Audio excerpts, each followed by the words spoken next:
कहते हैं मनुष्य को घमंड नहीं करना चाहिए। इसे हम एक कहानी से समझते हैं। एक नगर में एक राजा हुआ करता था जो कि बहुत ही घमंडी था। जब उसका जन्मदिन आया तो उसने तय किया कि आज वह कम से कम किसी एक व्यक्ति की सारी इच्छाएं पूरी करेगा। राजा का जन्मदिन था तो राजमहल में बड़े आयोजन हो रहे थे। राज्य की पूरी प्रजा महल में आई हुई थी। प्रजा के साथ ही एक संत भी महल में पहुंच गए। सभी लोगों के साथ संत ने भी राजा को जन्मदिन की शुभकामनाएं दी।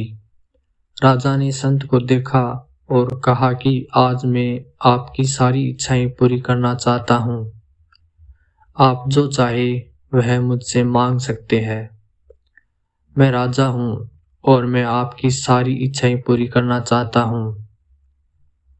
संत ने राजा की बात सुनी और कहा कि महाराज मुझे कुछ नहीं चाहिए, मैं ऐसे ही खुश हूँ।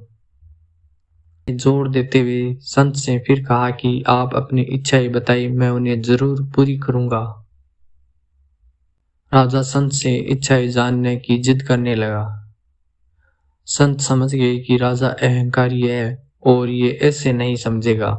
संत ने कहा, ठीक है राजन, मेरे इस छोटे से बर्तन को सोने के सिक्कों से भर दीजिए।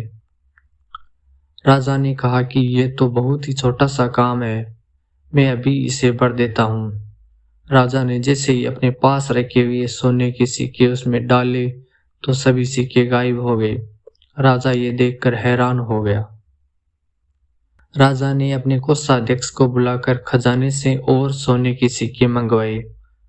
राजा जैसे जैसे उस बर्तन में सिक्के डाल रहा था वे सब गायब होते जा रहे थे। धीरे धीरे राजा का खजाना खाली होने लगा, लेकिन वह बर्तन नहीं भरा। राजा, ये कोई मायावी बर्तन है, इस कारण भर नहीं रहा है। राजा ने संत से पूछा कि कृपया इस बर्तन का रहस्य बताइए, यह भर क्यों नहीं रहा है। संत ने कहा, महाराज ये बर्तन मन का प्रतीक है।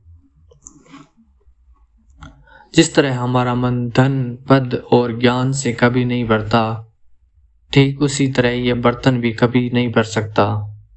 हमें अपने धन, पद और ज्ञान का घमंड नहीं करना चाहिए, क्योंकि ये चीजें कभी भी इंसान को संतुष्ट नहीं कर सकती। मन को संतुष्ट करना चाहते हो तो इसके लिए भगवान की भक्ति करनी चाहिए।